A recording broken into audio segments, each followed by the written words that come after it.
And world leaders were joined by partners from the private and development sectors at the first ever Global Refugee Forum, where a number of significant pledges were made in support of refugee programs.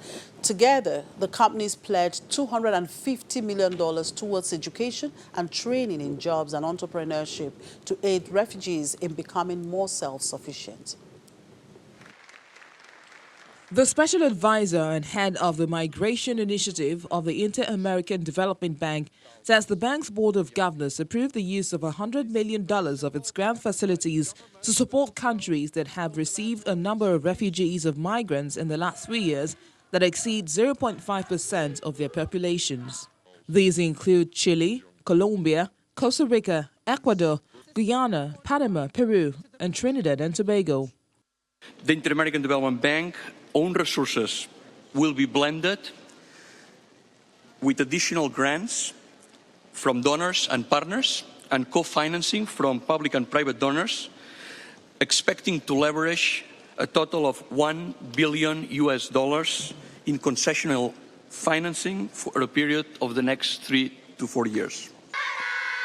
Inca Group, Inter-IKEA Group, and IKEA Foundation announced that by 2022, they will support 2,500 refugees through job training and language skills initiatives in 300 IKEA stores and units in 30 countries. These commitments are boosted by the IKEA's foundation commitment of €100 million in program grants over the next 5 years. The Vodafone Foundation made a commitment to provide a high-quality digital education to more than 500,000 young refugees with expansion of the Instant Network Schools program. This year, the LEGO Foundation is awarding a $100 million grant to a consortium led by the International Rescue Committee to work alongside host governments to improve education outcomes for approximately 800,000 pre-primary and primary school-aged children living in refugee settings in East Africa.